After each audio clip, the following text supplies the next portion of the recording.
बाप हो बाप, जितना काम हम कुंवार में ना करत रही उससे तो बेसी बियाह भइला के बात करे के पड़ता। अच्छा। साला लइका के गार धो खाना बनाओ, ऊपर से मेहरारू के साया साड़ी ब्लाउज खींचो। एहने अइबो देखो भाई, ओठलाली चाटे के चक्कर में बियाह करबो तो हमरे लेखा लार चाटे के पड़ी। जा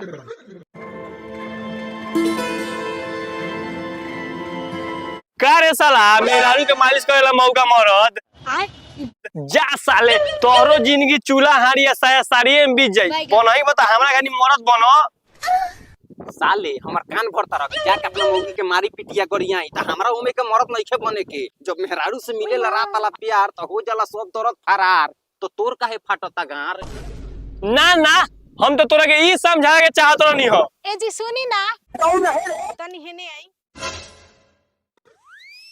जा जा बुलावतिया मेहर मौग साले। दोनों पियाज छौड़ी दे देना बियाज पर का रे कोरिया तो कहनी जे कपड़ा धो के खाना बनावे खाती अति बाप रे धोत रे तो हम तोर कॉलेज खा के पढ़ावे जाई। देखा देखा ओइसे खिसीबू त कैसे काम चल। धंधा करे में तो तनी सा लेट से ठोबे करेला। अच्छा। कपड़ा धोई के साथे साथे बर्तनों धो देनी। राते हम जौना बिछौना पर मुतले रही ओकरो के खींच के क्लियर कर देनी। ओहो त काम क के हमरा ऊपर एहसान करत रहा। बड़ा शौक रहनी तोरा आ तोरा बाबू के नौकरी वाला पत्र खोजे के तब भक्ति करे हम भोगे पांचो दे कोड़ी हमर बापुआ गांव में बास कइले रहता। एक कोड़ी से तू दोनों ओरी से त खरकोचा के मुंह तनी हो। मुंह तारे नु त मुंह हमरा के नु मुंह जिए के धमकी मन दिए काहे के ते आज मर जेबे नु त आज हमरा नया भतार मिल जाई। अच्छा। काहे कि हमरा लगे सरकारी नौकरी बा। अच्छा जब तहारा भी सरकारी नौकरी बा तो हमरो भी छैटी ना त टोकरी बा। हाथ में कूट कूट के टैलेंट भरल बा। ते आज छोड़ के जइबा काल कोनो ना कोनो मौगी के से कहने मरद बन जाए। हां हां जितना घर के काम हमें जो करतानी उतना उजबे करे ओकरे से पेलार दुलार मिली। तोर त जैसन मुंह बा कि कुत्ती पोछ उठा के ना देखी। मेहरारू त दूर के बात बा। जो जो हमरा खाती आरती के थाली लेके आओ नजर उतारे के बा। माय के चोदो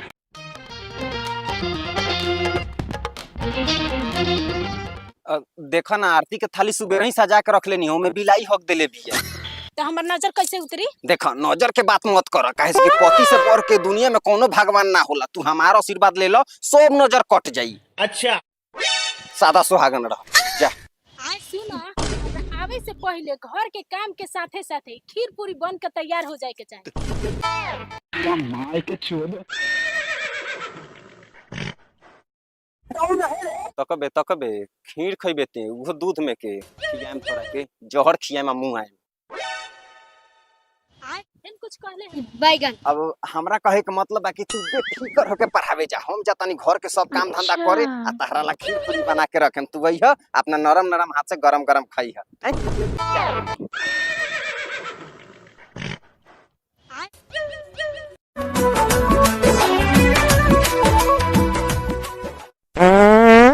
बैगन का हो राते के दवैया पर बुखारवा कुछ आराम भइल बा कि ना? बुखारवा तो आराम बा बाकी कपड़वा के दर्दवा नइखे जा। अच्छा। जइबो ना करी काहे कि जौना उम्र में दोनों बेकत के खटिया हिलावे के चाही। ना ना जौना उम्र में दोनों बेकत के आराम करे के चाही वो उम्र में इतना काम करे के पड़े तो शरीर के गाड़े न मराई। चुप करिया जवानी में तो गार कूदैले तो बुढ़ारी में खटाई के नु पड़ी। एगो हमर लइका काका करो उ तो अपना मेहरारू खुद छीन से तंग बारी। बैगन वो माधर चोत के तो नामे मतलब हमरा पता रहित कि शादी के बाद में हर मौगा निकल जाई तो उस साले के हम बाड़े रख देती लेकिन शादी ना करती। उमे के मरद हई हम। एक सवेरे से बाप मातारी खेत में खटता एक लोटा पानियो लेके ना भाई कामों पर जाए के लेट होता। लेट होई तो ठेकेदार मुंह में मुती उ अलग। माई ए माई पहिले ये जा बिया हम एकरा के पिछुतिया ला खेत में खोजतानी। ले हई पानी पी ले शरीर में तरी बन रही। मेहरारू के गुलामी से फुर्सत मिल गई। इतना जल्दी पानी काहे का ले लो? प्यासे दोनों बेकत मर जैती सो त लाश पर छीटे ला लिए तो चुप रहना त मार देन धइले थापर के भुगने फूट जाई।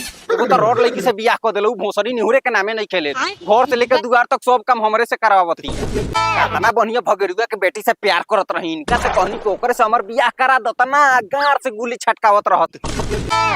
देखा तरु साला के बेसी बतियाइल बाप से जबान लड़ावता। ए त तू कोनो हमर लार बारो कि तहार इज्जत करी। खाली कामों पर जाए में लेट हो जाओ ओकरा बाद हम का राशि से तोहार गार फारे। अच्छा छोड़ी जाए आय, घर के बैगन। इज्जत ह तोपले से नु तोपाला। अच्छा। पहले 2 आदमी कमात रहल, अब 3 आदमी कमाई।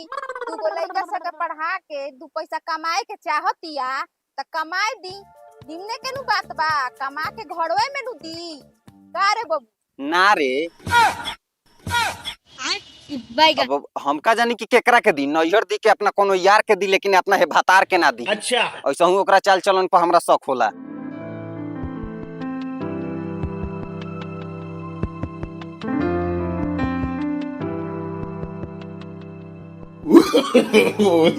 no. जवानी पोरे पोरे कहसहु छहुदी मसा डरवा से फासल रह जानू I love you. I love you. का भइल खिसिया गइल का? त का करी तरारी भी लेके चाटी का? अरे खिसियात काहे बरा? देखा ना तोहरे खातिर तो इतनी सोच सोच के ले आई बानी। तो इतना टाइम लागेला सोए समरे में साला हम एगो बकचोद बन गई 4 घंटा तारे इंतजार करत हई। पहले तो ऐसा ना करत अलू, हमरा एगो फोन कइला पर पड़ दे छाड़ दवाई फान के मिले आतलू। अब उ सरवा हमरा से बेसी प्यार करता का?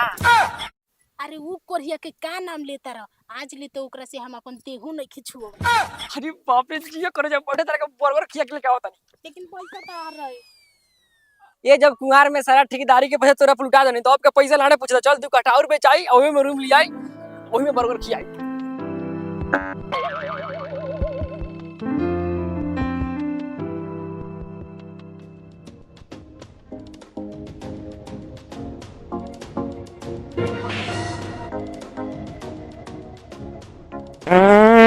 का हो बुढ़वा बाप बेटा तो अभी लेना आइल बैगन। अच्छे अइहा सन।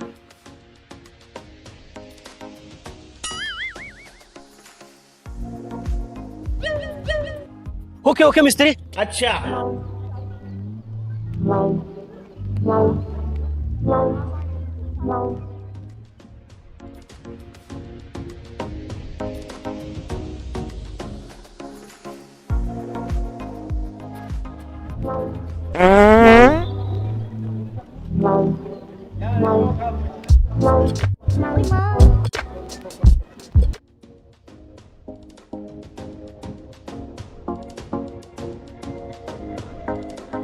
उतार तो नहीं। बाप रे बाप। रे साला एके तसला लिया के बैठ गइले। जल्दी जल्दी को ठेकेदार के आवे के टाइम हो गइल बा। ए चुप मरते चिनौटी देखैनी बनाई, ऐसा ही दिमाग काम नहीं के करत हमर। हई देखा तारा साला के बेसी बत्ती आई। बाप से चिनौटी मांगता, खइबा खनी खिवा दी। चिना तारा कि ना? ना रे कौन बरेती ए दे मरते जे ये सुधरे के रहे त ये त बार ना सुधरनी। तब हे जवानी में तोरा जैसन बुढ़ार जुड़ार से हम सुधरे वाला बानी। बिना मतलब के गार से हारमोनिया बजैले बा। अरे सर जल्दी जल्दी काम करो, सर ठेकेदार आ गइल। थोड़ी से एक बिटा नाप के मारो बैगन। ई सरवा बाप बेटा के हम काम दे के पछतातनी। जब से सलाइल बरसन तब से बकचोद दिए करत रसन। जदी हमर माथा सटकल लागे दुनु बाप बेटा के निहुरा के गार लेवे। हम तोरा के खटिया पर गार ले। अरे समझावा अपन झिंगा के झाप जैसन बेटा के। अच्छा। जौन हिसाब से हमरा से बतियावता लागत नहीं खेगी तोहरो इज्जत करत होई ना झाटो भरना। चुप हो जा रे सारावा। ते हमर नाक कटवा के रख देले बारे। पहले बार अफसोस होता हमरा तोरा पैदा कइला के। ए त काहेला पैदा कइलू, आ जब कइलू त भोगी के हमलारे इज्जत करी। इधर टोकरी या कर है राज मिस्त्री में नौकरी। हम चलनी मेहरारू के साया साड़ी ब्लाउज खींचे। अच्छा।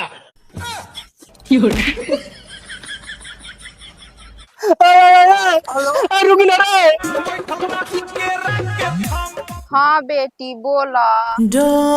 अच्छा तबीयत के तो मत पूछ। ऊ का सेवा करी, ऊ सेवा करी त हमर तबीयत बिगड़ी। घुसकेला हांगन फ्री फायर खेला राजा जी। का रे बुढ़िया तोरा खाना बना के तो फोन पर बात कही छाले बारे। ओहो बुढ़ारिया में तोर कोने से चक्कर चलता का रे? चुप छिनारी, हमर माई बने के कोशिश जन कर। अरे चक्कर त तोर चलता रे, पता न कौना यार से। हमरा भोला भाला बेटा के जिंदगी से नु खेलता रे। तोरा देहे पे पड़ी रे। सुना ना बुढ़ियो, हम ठहरनी सरकारी नौकरी वाली लड़की। अच्छा। आ तोरा जैसन पागल बुर्बक चपाट लड़का पर हम जाके चुपचाप खाना बनावे ना तो अभी लाते लके बस दे। बाप रे। तो सोचले का बारे आओ मार के वो सपना पूरा कर।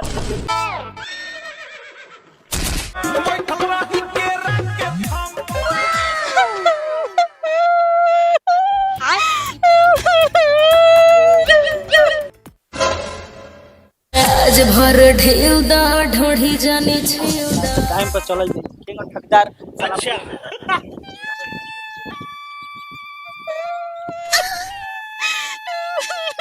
रे पुड़िया रोवत काहे बिया? ओ बाबूजी लागत साला पटीदारों में कोनो मोड़ बुरा गइल बा का? चल चल चल चल देखल जा।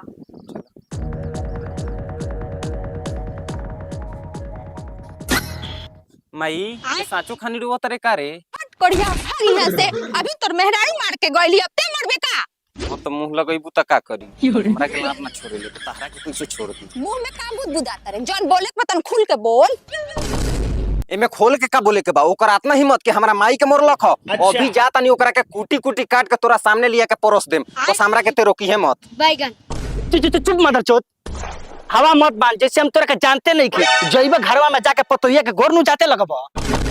के कहलक बीच में बोले के माने मौगई ना छोड़बा तू। अय अय अय अब तू बैग लेके कहां चललू? हम ही घर छोड़ के आ तोरा मुंह पकड़ के पोत के हमेशा हमेशा खाती अपने यार के भिरी जातन। देखा अपना माई बाप के संग। रुको होई देखो। तो नमस्कार प्रणाम, आप सभी को स्वागत है एक्टर न्यूज लाइव में। जैसे कि आप सभी को मोबाइल पे एक चल रही है तस्वीर, जो तस्वीर में औरत दिख रही है कोई साधारण औरत नहीं, इनके पास एक सरकारी नौकरी है और ये अपने इस नौकरी के चक्कर में अपने पति को दिया धोखा और अपने बॉयफ्रेंड को दिया मौका। जी हाँ, जैसे कि आप सभी को फोटो दिखाई दे रहा हो, ये फोटो वोया में का हुआ वायरल इनका, और इनका पति का उठा अपने पत्नी पर से विश्वास। तो सारे पतियों से अनुरोध है कि अपने पत्नी से हो जाइए सतर्क और देखते रहिए एक्टर न्यूज लाइव। अरे बाप रे बाप हमारी जोट।